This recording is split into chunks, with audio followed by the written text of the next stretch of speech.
Hello, this is Nurse Debbie and I'm back to your timeline. So firstly, I would like to appreciate every one of you for engaging on my content. I do not take it for granted. I really appreciate every one of you. So on this video, I'm just going to talk you through the difference between a supporting statement, a CV, and a cover letter. So if you think this is something that you benefit from, please do not hesitate to watch this video to the end because I'll be giving out very important information. And if you're meeting me for the first time, I'm Nurse Debbie. I make content around job application. I tutor mental health, OSCE, OET, CBT, as well as interview coaching. So if you think this is something you benefit from, or you know somebody that will benefit from this video, please do not hesitate to share to them, like our videos, comment on our videos, as well as watch our videos to the end, because doing that will encourage us to do more of these educative and informative videos. So before we get into the business of today, I'm holding a piece of paper because I was able to write down the important things that I want to be ticking on this particular video.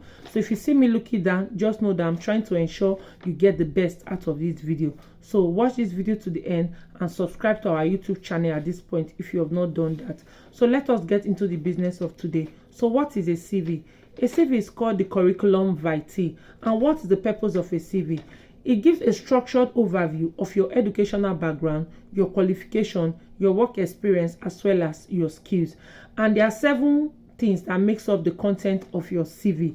And what are they? The first thing is your contact details. So you want to ensure that your contact details are clearly written out on your CV. Yeah. Then the second thing is your personal profile. However, your personal profile is optional. The third thing on the list is your educational background. So you want to ensure that your educational background are clearly written out. So let's say for example, you've done your master's. You want to ensure that you're writing your master's degree first before your university degree, before your secondary school and your primary school. However, if you've not gotten your master's, you will start with your university degree, your secondary school, then your primary school. So this is how to write it in order of priority.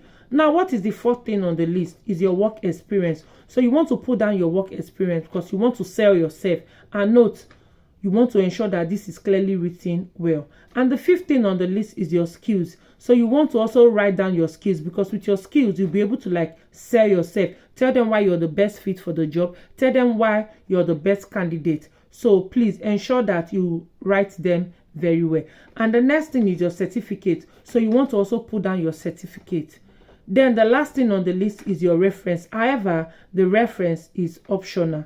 So you just want to think about a CV as a snapshot of your career history. And what is the style of a CV? It has to be factual and concise. And please, it should just be 1 to 2 pages. So please, your CV should be clearly written because you want to tell them why you're the best fit for the job that you're applying for.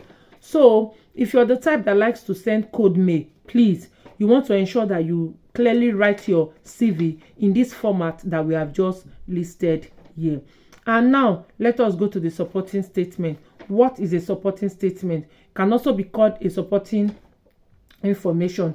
It is also called the personal statement in any job application. So for those that are already doing application via the track or the NHS Scotland, you know already what I'm talking about. And if you're new to what a supporting statement is, please, we have videos that gives details of everything that you want to know about supporting statement. We did a live class some weeks ago where we talked about how to write a supporting statement. So please, if you want further clarification or further information about a supporting statement, please watch our videos. We have videos on everything you need to know about a supporting statement or how to make a good job application. So let us get to what a supporting statement is. So the purpose of a supporting statement is to demonstrate how you meet the job criteria by providing detailed example from your experience. So that is why I told you that the supporting statement is the spice of every application.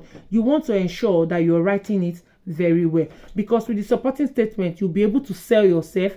You'll be able to tell them why you're the best fit for the job. You'll be able to tell them why you're the best candidate. You'll be able to tell them why you are better than the next candidate. So that is why the supporting statement has to be clearly written well. Now, what are the content of a supporting statement? So the supporting statement directly addresses the person's specification of the job as well as the job criteria. So with the supporting statement, you'll be able to address the person's specification of that job that you're applying for. This is why I told you that if you have not watched our previous videos, please go and watch them so that you'll be able to understand what I'm talking about today.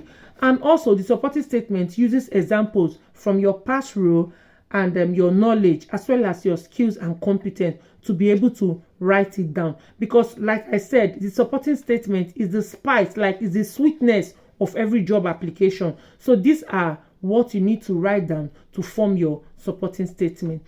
Also, the supporting statement can be structured using the STAR method. And what is the STAR method? The X is for the situation, the T is the task, the A is the action, and the R is for the result. So you can also write your supporting statement using the STAR method. I always tell my students that there's no fast or hard rule on how to write your supporting statement. In as much as you're ticking the right button, you'll be able to form a good supporting statement. So like I said, if you want to watch a video on how to write a supporting statement or give you a more better detailed explanation on how to write a supporting statement or what a supporting statement is, please go to our YouTube channel videos. You'll be able to get more information. So to continue from the supporting statement, so what is the style of the supporting statement? It is reflective and evidence-based. This is why I told you that the supporting statement is you talking about your role, your skills, your past experience, and it addresses the person's specification of that job. And it is usually 1 to 2 pages, and it depends on the number of words required as well. So if, for instance, you're applying via the track, I think if I'm not mistaken, track is about 1,000 to 1,500 words. So this is what the supporting statement is like. And also, you have to think of the supporting statement as a written interview where you have to prove you're the right fit. This is why I told you that the supporting statement is the spice of every application.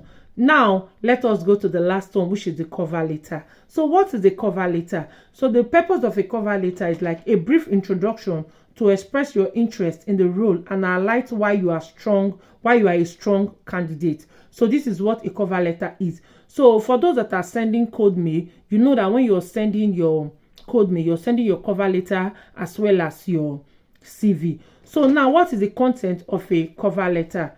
Firstly, is a short introduction of why you are applying for that job role. It also helps to highlight relevant experience, like your experience.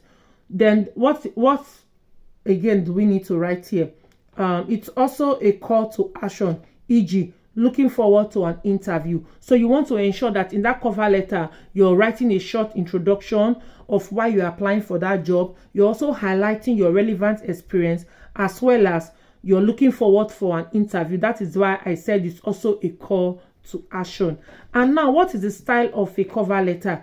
It is a more personal and persuasive. Yeah, it is more personal and persuasive. You're trying to persuade them why you're the best fit for the job, why you're the right candidate, and why you are better than other candidates. So you also have to think of it as a warm handshake and elevator pitch of your application. So this is what a cover letter is. So for those that are sending code mail, please, you want to ensure that you're sending your CV, your code mail, your CV, your cover letter, your birth certificate, your international passport, your English exam, and your CBT. So these are the things that you want to send while sending your, you want to put down while sending your code mail. So please ensure that all of these that I've mentioned, you put them in a PDF file, in a place that you can make them in one form. Yeah, so that once you send it across, they'll be able to view them once instead of having to download each of them.